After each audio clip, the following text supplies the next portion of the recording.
नमस्कार दर्शकों, YouTube के मेरे चैनल में आप सबका स्वागत है। आज मैं आपके लिए वीडियो लेकर आई हूँ कर्क लगन व कर्क राशि के लिए देवगुरु बृहस्पति का राशि परिवर्तन। देवगुरु बृहस्पति 1 मई 2024 से राशि परिवर्तन करने जा रहे हैं। अभी तक वो मेष में चल रहे थे, अब 1 मई 2024 से वो वृषभ राशि में भ्रमण करेंगे। तो कर्क लगन व कर्क राशि के लिए आने वाले 13 महीने कैसे रहेंगे, इस वीडियो में हम इसी बात का विचार करेंगे। कर्क लगन और कर्क राशि की अगर बात करें तो अभी तक देवगुरु बृहस्पति दशम भाव में चल रहे थे, अब वो आ रहे हैं एकादश भाव में। जैसे कि मैं हमेशा अपने वीडियो में बताती हूँ कि गुरु का भ्रमण 2, 5, 7, 9 और 11 में हमेशा शुभ होता है। तो उसी शुभ स्थान पर देवगुरु बृहस्पति आ रहे हैं एकादश भाव। एकादश भाव होता है हमारा एक तो रेगुलर इनकम का, यानी हमारी जो जैसे हमें तनख्वाह वगैरह जो मिलती है, जो कहीं से पैसा लगातार आता है, वो एकादश भाव से देखा जाता है। आय हमारी, साथ ही हमारी इच्छा पूर्ति का भी भाव है। हमारी इच्छाओं की पूर्ति कैसे होगी, ये उस समय देखना पड़ता है कि गोचर में एकादश भाव में कौन सा ग्रह बैठा है, या आपकी कुंडली में एकादश भाव में कौन सा ग्रह बैठा है, या एकादश भाव का स्वामी किस भाव में गया हुआ है। तो अब हम बात करें देवगुरु बृहस्पति की, जो कि एक शुभ ग्रह माना जाता है, और कर्क लगन की कुंडली में वो बनता है भागेश और षष्टेश। आपका भागेश लाभ भाव में आ रहा है, यानी आपको भाग्य लाभ भाव में आने का अर्थ है कि भाग्येश से आपकी इच्छा पूर्ति होगी। तो कर्क लगन व कर्क राशि के लिए ये एक इच्छा पूर्ति का समय है, क्योंकि कर्क राशि पर अभी चल रही है शनि की ढैया। शनि की ढैया के दौरान देवगुरु बृहस्पति का एकादश भाव में आगमन एक शुभ संकेत है कि आपके कष्टों में काफी हद तक कमी आएगी और आपकी परिस्थिति में सुधार आएगा, कि आपको जो शनि की ढैया से आप पीड़ित हैं उसमें आपको रिलीफ मिलेगी, कि गुरु एकादश भाव में आ जाएंगे और आपके काफी रुके हुए काम अब होने लगेंगे। देखिए, भाग्येश एकादश भाव में आ रहा है, यानी कुछ ऐसी स्थिति बनेगी कि हमें अपने भाग्य से ही लाभ होगा, यानी भाग्य आपका जोरदार काम करेगा इस समय। अब हम बात करें कर्क लगन व कर्क राशि के कैरियर के बारे में। तो कैरियर की बात करें तो आप लंबे समय से अगर जॉब बदलने की सोच रहे थे, तो अब आप 1 मई 2024 के बाद जॉब बदल सकते हैं। व्यापार में आप किसी नए काम की शुरुआत करना चाहते थे, उसके लिए भी समय अच्छा है। और अगर आप इस इंतजार में थे कि ऑफिस में आपकी प्रमोशन हो जाए, तो आपके प्रमोशन की भी संभावना बनती है। अगर वर्तमान में आपका कोई कोर्ट केस चल रहा है, तो एकादश भाव में जब गुरु का भ्रमण होगा तो आपको उस कोर्ट केस में लाभ होगा, और आप जो वर्तमान व्यापार कर रहे हैं उसके विस्तार की संभावना बनती है कि आपका व्यापार आगे की तरफ बढ़े। ओवरऑल अगर हम देखें तो कर्क लगन व कर्क राशि के लिए मान सम्मान व प्रतिष्ठा का समय है, और जो विद्यार्थी प्रतियोगिता परीक्षा की तैयारी कर रहे हैं उनके लिए प्रतियोगिता परीक्षा में सफलता का समय है।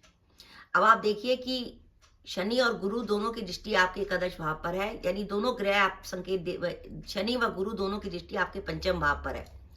कहते हैं अगर कुंडली में कोई एक भाव एक्टिव हो रहा होता है तो उससे संबंधित लाभ जरूर मिलता है। तो विद्यार्थियों के लिए पंचम भाव का मतलब है पढ़ाई। तो आपका पंचम भाव एक्टिवेट हो रहा है। अगर आप प्रतियोगिता परीक्षा की तैयारी कर रहे हैं, लंबे समय से जुटे हुए हैं कि आपको सरकारी नौकरी मिल जाए, लग के पढ़ाई कीजिए, इस गोचर का फायदा उठाइए, क्योंकि गुरु जब पंचम को देखेंगे तो आपकी कंसंट्रेशन पावर बढ़ेगी और आपका पढ़ने में मन लगेगा। इसलिए इस गोचर का फायदा उठा के अपनी परीक्षा की तैयारी करिए। हो सकता है ईश्वर की असीम कृपा से आप इस वर्ष प्रसन्नता में परीक्षा में सफलता प्राप्त कर लें। क्योंकि एकादश भाव लाभ भाव है, तो आपको धन से जुड़े मामलों में फायदा होगा। अगर आप लंबे समय से कहीं धन रुका हुआ है, आपने किसी को दिया था, वो धन आपके पास वापस आ सकता है। आप कोई ऐसी नौकरी कर सकते हैं जिसमें आपकी सैलरी बढ़ जाए, आपका इंक्रीमेंट लग जाए, या आपकी प्रमोशन से आपकी सैलरी बढ़ जाए। तो ओवरऑल खुशहाली की स्थिति बनी हुई है कि आपकी आर्थिक स्थिति में सुधार होगा। ये तो मैंने आपको बता दिया कि आपका कर्क लगन व कर्क राशि है और एकादश भाव में कोई ग्रह नहीं बैठा हुआ, और उसमें देवगुरु बृहस्पति का गोचर हो रहा है, तो आपको ये रिजल्ट मिलने वाला है। अब ये भी तो संभावना हो सकती है कि आपका कर्क लगन व कर्क राशि और एकादश भाव में कोई ग्रह बैठा हो। अब वो ग्रह को मैं 2 भागों में बांटूंगी। अगर आपका कर्क लगन व कर्क राशि है और आपके एकादश भाव में सूर्य, बुध, गुरु, शुक्र व शनि बैठे हैं, तो इन 5 ग्रहों के पर जब गुरु का गोचर होगा तो आपको रिजल्ट पॉजिटिव मिलेंगे। जो रिजल्ट हैं उससे भी बढ़िया पॉजिटिव रिजल्ट मिलेंगे। जैसे सूर्य आपकी कुंडली में धनेश होकर आपके एकादश भाव में बैठा हुआ है, उस पर जब देवगुरु बृहस्पति का गोचर होगा तो आपको कैरियर में और सफलता मिलेगी। आप किसी प्रतियोगिता परीक्षा की तैयारी कर रहे हैं, अपनी प्रमोशन के लिए प्रयास कर रहे हैं, मनचाही नौकरी ढूंढ रहे हैं, उसमें आपको सफलता भी मिलेगी और व्यापार में लाभ की स्थिति बनेगी, क्योंकि धनेश के ऊपर देवगुरु बृहस्पति का गोचर होगा। और बाई चांस बुध है आपके लाभ भाव में, तो आपको संपत्ति से जुड़े मामलों में फायदा होगा, क्योंकि बुध से हम संपत्ति का विचार करते हैं। और मान लीजिए देवगुरु बृहस्पति आपके भाग्य भाव में बैठे हुए हैं, कि भाग्येश आपका लाभ भाव में बैठा हुआ है। ऐसी स्थिति में गुरु का गुरु पे गोचर आपको आपके आत्मविश्वास में वृद्धि करेगा।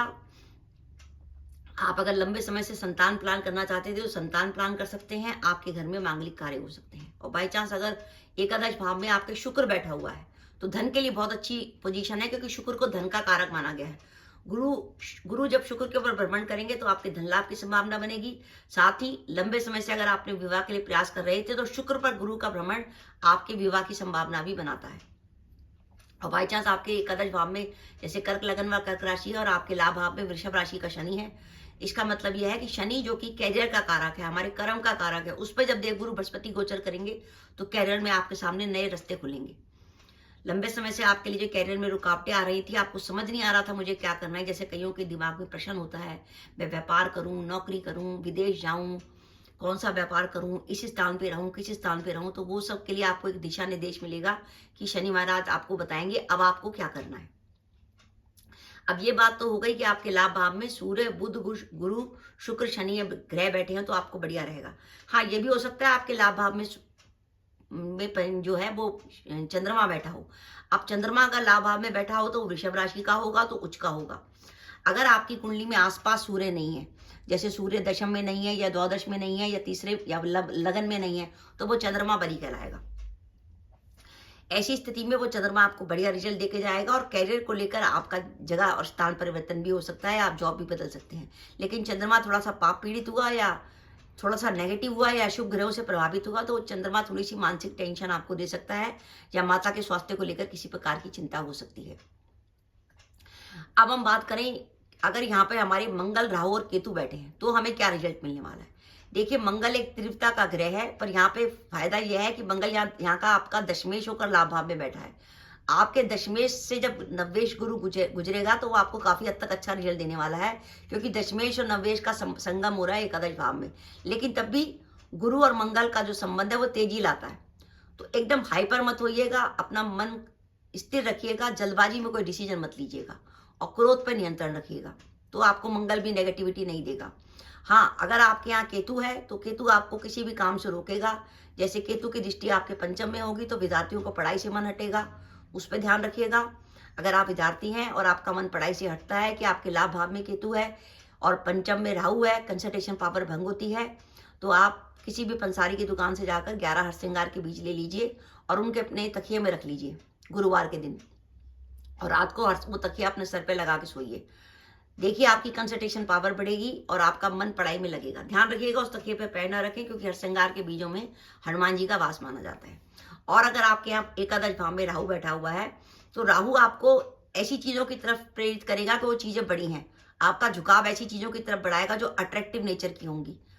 आप कुछ ऐसा करने की सोचेंगे जो काफी बड़ा हो, लेकिन साथ ही राहु आपको एक भ्रम की स्थिति पैदा कर देगा। आप कंफ्यूज हो जाएंगे कि कौन सा काम करें ना करें। ऐसी स्थिति में अगर आपके वृषभ राशि का राहु है, क्योंकि वृषभ राशि में राहु उच्च का होता है, तो ऐसी स्थिति में सोच विचार कर किसी की सलाह लेके डिसीजन करें, जल्दबाजी में कोई काम ना करें। और राहु के कारण अगर आप सही डिसीजन नहीं ले पा रहे और आपकी कंफ्यूजन की स्थिति बनी हुई है तो आप बहते पानी में बुधवार या शनिवार को अगर कोले प्रभावित कर देंगे तो राहु की नेगेटिविटी काफी हद तक कम हो जाएगी। तो दर्शकों, ये मेरा वीडियो था कि कर्क लगन व कर्क राशि के लिए अगर आपके एकादश भाव खाली है, उसमें कोई ग्रह नहीं बैठा हुआ, तो गुरु का गोचर क्या रिजल्ट देने वाला है। और कर्क लगन व कर्क राशि में अगर एकादश भाव में सूर्य, बुध, गुरु, शुक्र या शनि या चंद्र बैठे हैं तो आपको क्या रिजल्ट मिलने वाला है।